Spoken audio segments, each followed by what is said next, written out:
Hello，大家好，我係設計師阿 Ben。今日咧，我哋帶大家嚟呢個員工單位咧，就係紅磡灣呢個3房單位。咁我哋之前咧，地盤關於工地嗰啲片咧，都有介紹過呢個中期同埋初期嘅驗收係點嘅。咁今日咧，呢個足珠係完成咗啦。咁我哋睇一睇我哋呢個單位嘅內容啦。咁咧呢個單位咧，業主要求嘅設計風格咧，係要比較呢個清雅一點嘅。咁咧我哋其實咧喺呢個單位裏邊咧係嗰個牆身我哋用咗淺米色，咁咧但係咧個傢俬咧就用咗啲白色嚟做一個反差感。咁地板咧都係淺米灰色嘅。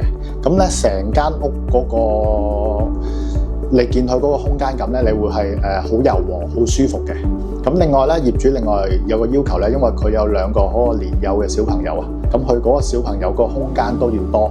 咁我哋喺呢個單位裏邊咧，其實都撥咗有一個好大嘅空間俾佢放俾小朋友玩啊，同埋食飯嘅位置嘅。咁大廳部分咧，我哋獅子櫃呢度咧，特登設計咗俾一個大嘅長嘅插頭巴俾佢。即係一般咧，好多單位咧仍然都係用緊啲孖插啊或者單插嘅。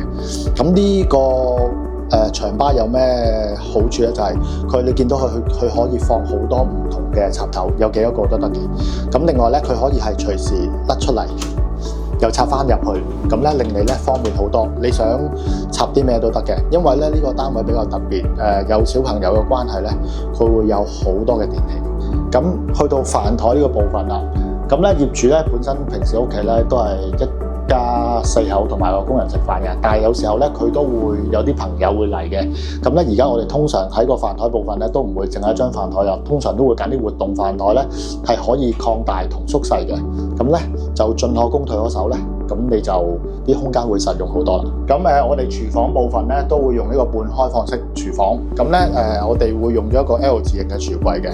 咁唔好睇呢度係好細嘅地方，咁咧佢咩設備都齊嘅，洗手盤啊、煮食爐啊、洗衣機啊、乾衣機啊，或者應有嘅櫃桶都會有晒嘅。咁咧另外呢度最特別嘅地方咧，佢半開放式嘛，咁我哋咧呢度就做咗個 L 字型嘅趟門，咁就分隔咗呢度2個空間，有必要時開翻去咧就變翻一個開放嘅空間。